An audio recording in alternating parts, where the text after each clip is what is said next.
ನಮಸ್ತೆ ಎಲ್ರಿಗೂ. Hello my dear students. Last ಕ್ಲಾಸಲ್ಲಿ ನಾವು chapter 2 diversity in the living world, ಇದರಲ್ಲಿ ಜೀವಂತ ಜಗತ್ತಿನ ವೈವಿಧ್ಯತೆಗಳು, ಇದರಲ್ಲಿ ಪಾರ್ಟ್ 5 MCQ ಕ್ವಶನ್ಸನ್ನು ಡಿಸ್ಕಸ್ ಮಾಡಿದ್ವಿ. ಬಹುಆಯ್ಕೆ ಪ್ರಶ್ನೆಗಳು. ಇವತ್ತು ಅದರದ್ದೇ ಕಂಟಿನ್ಯೂಷನ್ ಭಾಗ ಗ್ರೂಪ್ಸ್ ಆಫ್ ಪ್ಲಾಂಟ್ಸ್ ನೇಚರ್, ಅದು ರೂಟದ್ದು ಸ್ವಲ್ಪ ಕ್ವಶನ್ಸನ್ನು ಡಿಸ್ಕಸ್ ಮಾಡಿದ್ವಿ ಲಾಸ್ಟ್ ಕ್ಲಾಸಲ್ಲಿ. ಇದರದ್ದೇ ಕಂಟಿನ್ಯೂಷನ್ ಪಾರ್ಟು ಸಸ್ಯದ ಗುಂಪಿನ ಗುಣಲಕ್ಷಣಗಳು, ಅದರಲ್ಲಿ ಬೇರಿನ ಭಾಗ ರೂಟ್ ಅಂದರೆ ಆ ಬೇರಿಂದ ಗುಣಲಕ್ಷಣಗಳನ್ನ ಡಿಸ್ಕಸ್ ಮಾಡೋಣ. C the first question. Before starting the class, ಯಾರು ನನ್ನ ವಿಡಿಯೋನ ನೋಡ್ತಾ ಇದ್ದೀರಾ ಅವರು ಕಾಂಪಿಟೇಟಿವ್ ಎಕ್ಸಾಮ್ಸ್ಗೆ ಪ್ರಿಪೇರ್ ಆಗ್ತಿರೋ ಮಕ್ಕಳಿಗೆ ನನ್ನ ವಿಡಿಯೋನ ಶೇರ್ ಮಾಡಿ, ಲೈಕ್ ಮಾಡಿ ಮತ್ತು ಸಬ್ಸ್ಕ್ರೈಬ್ ಆಗಿ. ಕನ್ನಡ ಮೀಡಿಯಮಲ್ಲಿ ಬಂದಿರೋ ಸ್ಟೂಡೆಂಟ್ಸ್ ಯಾರಿರ್ತಾರೆ ಅವರು ಸೈನ್ಸ್ ಕಷ್ಟ ಅನ್ನೋರ್ಗೂ ಸಹ ವಿಡಿಯೋನ ಶೇರ್ ಮಾಡಿ. So let us come to the point. The first question is, example for taproot plants is. ಇಲ್ಲಿ ಟ್ಯಾಪ್ರೂಟ್ ಅಂದರೆ ತಾಯಿ ಬೇರು ಅಂತ ಕರಿತೀವಿ. ತಾಯಿ ಬೇರು ಹೊಂದಿರುವಂತಹ ಸಸ್ಯಗಳಿಗೆ ಉದಾಹರಣೆ ಯಾವುದು ಅಂತ question. Option A grass leaves, option B coriander leaves, option C lemon, option D pumpkin. ಇಲ್ಲಿ ಗ್ರಾಸ್ ಲೀವ್ಸ್ ಅಂದರೆ ಹುಲ್ಲಿನ ಎಲೆಗಳು, ಕೊರಿಯಾಂಡರ್ ಲೀಫ್ ಅಂದರೆ ಕೊತ್ತಂಬರಿ ಸೊಪ್ಪಿನ ಎಲೆಗಳು, ಲೆಮನ್ ಅಂದರೆ ನಿಂಬೆಹಣ್ಣಿನ ಗಿಡ, ಪಂಪ್ಕಿನ್ ಅಂದರೆ ಕುಂಬಳಕಾಯಿ ಗಿಡ. ಇದ್ರದ್ದು ಈ ನಾಲ್ಕರಲ್ಲಿ ಯಾವುದು ಟ್ಯಾಪ್ ರೂಟ್ ಅಂದರೆ ತಾಯಿ ಬೇರು ಹೊಂದಿರುವಂತಹ ಸಸ್ಯ ಅಂತ ಆನ್ಸರ್ ಮಾಡಬೇಕು. Okay, next we go for second question. Example for fibrous root plant. ಇಲ್ಲಿ ಟ್ಯಾಪ್ ರೂಟ್ ಅಂದರೆ ತಾಯಿ ಬೇರು, ಫೈಬ್ರಸ್ ರೂಟ್ ಅಂದರೆ ತಂತು ಬೇರು ಅಂತ ಕರಿತೀವಿ. ತಂತು ಬೇರಿನ ಸಸ್ಯಗಳಿಗೆ ಉದಾಹರಣೆ ಯಾವುದು ಅಂತ ಕ್ವಶನ್ ಕೇಳಿದ್ದಾರೆ.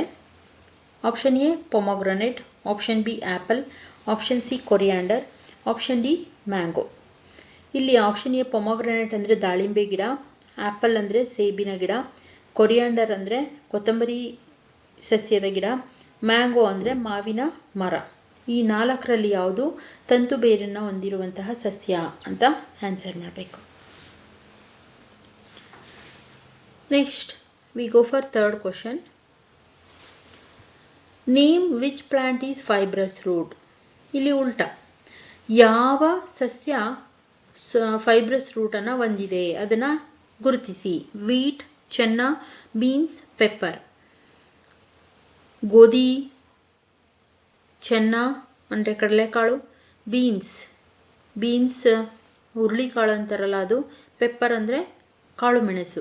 ಈ ನಾಲ್ಕರಲ್ಲಿ ಯಾವ ಗಿಡ ಫೈಬ್ರಸ್ ರೂಟನ್ನು ಹೊಂದಿದೆ ಅಂದರೆ ತಂತು ಬೇರನ್ನು ಹೊಂದಿದೆ ಅಂತ ಆನ್ಸರ್ ಮಾಡಬೇಕು. On the same type fourth question. Name which plant is tap root. ಯಾವುದು ತಾಯಿ ಬೇರನ್ನು ಹೊಂದಿದೆ ಕೆಳಗಿನವುಗಳಲ್ಲಿ. Lemon grass, wheat, paddy, chickpea. Lemon grass ಅಂದರೆ ಹುಲ್ಲು, ನಿಂಬೆಹಣ್ಣಿನ ಹುಲ್ಲಿನ ಗಿಡ. ವೀಟ್ ಗೋಧಿ, ಪ್ಯಾಡಿ ಹಕ್ಕಿ ಅಂದರೆ ಭತ್ತ, ಚಿಕ್ಪಿ ಅಂದರೆ ಕಡಲೆಕಾಳು. ಈ ನಾಲ್ಕರಲ್ಲಿ ಯಾವುದು ಟ್ಯಾಪ್ ರೂಟನ್ನು ತಾಯಿ ಬೇರನ್ನು ಹೊಂದಿದೆ ಅಂತ ಆನ್ಸರ್ ಮಾಡಬೇಕು. Next we go for fifth question. Name the plant is parallel venation with fibrous root system. ಅಂದರೆ ಒಂದು ಸಸ್ಯ ಪ್ಯಾರಲಲ್ ವೆನೇಷನ್ನ ಮತ್ತು ಫೈಬ್ರಸ್ ರೂಟನ್ನು ಹೊಂದಿರುವಂತಹ ಸಸ್ಯ ಯಾವುದು. ಪ್ಯಾರಲಲ್ ವೆನೇಷನ್ ಅಂದರೆ ನೇರವಾದಂತಹ ಅಂದರೆ ಸಮಾನಾಂತರವಾದ ಎಲೆಯ ರಚನೆ, ಮತ್ತು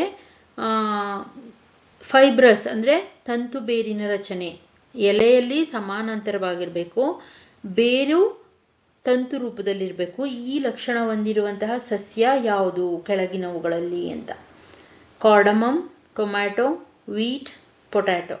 ಕಾರ್ಡಮಮ್ ಅಂದರೆ ಏಲಕ್ಕಿ ಗಿಡ, ಟೊಮ್ಯಾಟೊ ಗಿಡ, ಗೋಧಿ ಗಿಡ, ಆಲೂಗೆಡ್ಡೆ ಗಿಡ. ಈ ನಾಲ್ಕರಲ್ಲಿ ಯಾವುದು ಸಮಾನಾಂತರವಾದ ಎಲೆಯ ರಚನೆ ಮತ್ತು ತಂತು ಬೇರನ್ನು ಹೊಂದಿರುವಂತಹ ಗಿಡ ಅಂತ ಆನ್ಸರ್ ಮಾಡಬೇಕಾಗುತ್ತೆ. Okay, next we go for sixth question. Name the plant is reticulate venation with tap root system. ಅದೇ ರೀತಿಯಲ್ಲಿ ಒಂದು ಸಸ್ಯ ರೆಟಿಕ್ಯುಲೇಟ್ ವೆನೇಷನ್ ಅಂದರೆ ಜಾಲು ಜಾಲಾದಂತಹ ಎಲೆಯ ಲಕ್ಷಣ ಮತ್ತು ತಾಯಿ ಬೇರನ್ನು ಹೊಂದಿದೆ. ಈ ಕೆಳಗಿನ ಯಾವ ಸಸ್ಯ? ಜಾಲು ಜಾಲಾಗಿರುವ ಎಲೆಯ ರಚನೆ ಮತ್ತು ತಾಯಿ ಬೇರನ್ನು ಹೊಂದಿರುವಂತಹ ಸಸ್ಯ ಈ ಕೆಳಗಿನವುಗಳಲ್ಲಿ ಯಾವುದು? Mustard, grass, paddy, wheat. Mustard ಅಂದರೆ ಸಾಸಿವೆ ಗಿಡ, ಗ್ರಾಸ್ ಅಂದರೆ ಹುಲ್ಲು, ಪ್ಯಾಡಿ ಅಂದರೆ ಭತ್ತ, ವೀಟ್ ಅಂದರೆ ಗೋಧಿ. ಈ 4ರಲ್ಲಿ ಯಾವುದು ಈ ಮೇಲಿನ ಗುಣಲಕ್ಷಣ ಹೊಂದಿದೆ ಅಂತ ಆನ್ಸರ್ ಮಾಡಬೇಕು. ಇದಿಷ್ಟು ಬೇರಿಗೆ ಸಂಬಂಧಪಟ್ಟಂತಹ ಪ್ರಶ್ನೆಗಳು, ಅದರಿಂದ ತೆಗೆದಿರುವಂತಹ ಪ್ರಶ್ನೆಗಳು. Next we go for groups of plant nature in seed. ಸಸ್ಯದ ಗುಂಪಿನ ರಚನೆಯಲ್ಲಿ ಬೀಜದ ಬಗ್ಗೆ ನಾವು ತಿಳ್ಕೊಳ್ಳೋದಕ್ಕೆ ಹೋಗ್ತಾ ಇದ್ದೀವಿ. ಸೀಡ್. ಓಕೆ, ಇದ್ರ ಬಗ್ಗೆ questions. The first 7th question is how many types of seeds we divided depend on the structure. ಬೀಜಗಳನ್ನು ಅದರ ರಚನೆಯ ಆಧಾರದ ಮೇಲೆ ಎಷ್ಟು ಗುಂಪುಗಳನ್ನಾಗಿ ನಾವು ವಿಂಗಡಿಸಿದ್ದೀವಿ? Option A 3, option B 2, option C 4, option D 5. 3 ಗುಂಪಾಗಿ, 2 ಗುಂಪಾಗಿ, 4 ಗುಂಪಾಗಿ, 5 ಗುಂಪಾಗಿ. ಬೀಜವನ್ನು ಅದರ ರಚನೆಯ ಆಧಾರದ ಮೇಲೆ ಎಷ್ಟು ಗುಂಪುಗಳನ್ನಾಗಿ ವಿಂಗಡಿಸಿದ್ದೀವಿ ಅಂತ ಆನ್ಸರ್ ಮಾಡಬೇಕು. Okay, next we go for 8th question. When seeds are split into 2 parts, each part is called.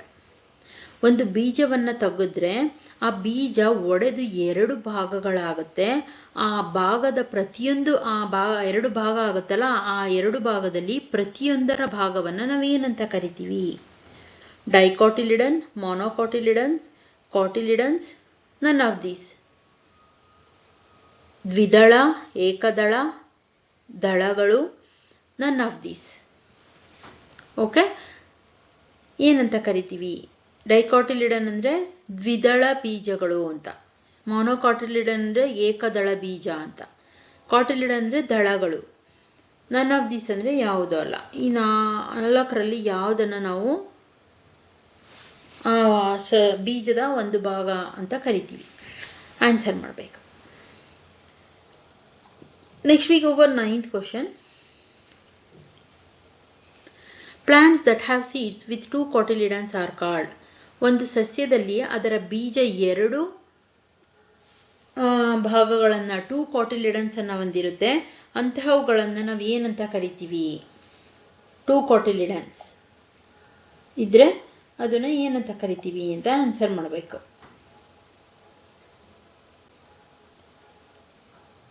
ಎರಡು ಬೀಜಗಳನ್ನು ಹೊಂದಿದ್ರೆ, ದ್ವಿ ಬೀಜಗಳು 2 ಬೀಜಗಳನ್ನು ಹೊಂದಿದ್ರೆ ಅದನ್ನು ಏನಂತ ಕರಿತೀವಿ? Dicotyledon, monocotyledon, both A and B, none of this. ದ್ವಿದಳ ಬೀಜ, ದ್ವಿದಳ ಧಾನ್ಯ, ಏಕದಳ ಧಾನ್ಯ, ಬೋತ್ ಎ ಅಂಡ್ ಬಿ, ಏಕದಳ ದ್ವಿದಳ ಎರಡುವೇ, ನನ್ ಆಫ್ ದಿಸ್ ಯಾವುದೂ ಅಲ್ಲ. ಈ 4ರಲ್ಲಿ ಯಾವುದು ಅಂತ ಆನ್ಸರ್ ಮಾಡಬೇಕಾಗುತ್ತೆ. Next we go for 10th question. Plants have seeds with only 1 cotyledon are called. ಸಸ್ಯದಲ್ಲಿ ಒಂದು ಸಸ್ಯದ ಬೀಜ ಒಂದೇ ಒಂದು ಧಾನ್ಯವನ್ನು ಹೊಂದಿದ್ರೆ, ಸಿಂಗಲ್ ಕಾಟಿಲಿಡನ್, 1 ಕಾಟಿಲಿಡನ್, ಅದನ್ನು ಏನಂತ ಕರಿತೀವಿ? ಮೊನೊಕಾಟಿಲಿಡನ್ ಅಂದರೆ ಏಕದಳ ಧಾನ್ಯ, ಡೈಕಾಟಿಲಿಡನ್ ದ್ವಿದಳ ಧಾನ್ಯ, ಕಾಟಿಲಿಡನ್ ಬರೀ ಧಾನ್ಯ, ನನ್ ಆಫ್ ದೀಸ್ ಯಾವುದು ಅಂತ. ಒಂದೇ ಒಂದು ಕಾಟಿಲಿಡನನ್ನು ಹೊಂದಿದ್ರೆ, ಒಂದೇ ಒಂದು ದಳವನ್ನು, ಧಾನ್ಯವನ್ನು, ಕಾಳನ್ನು ಹೊಂದಿದ್ರೆ, ಒಂದೇ ಒಂದು ಬೀಜವನ್ನು ಹೊಂದಿದ್ರೆ ಅದನ್ನು ಏನಂತ ಕರಿತೀವಿ ಅಂತ ಆನ್ಸರ್ ಮಾಡಬೇಕು.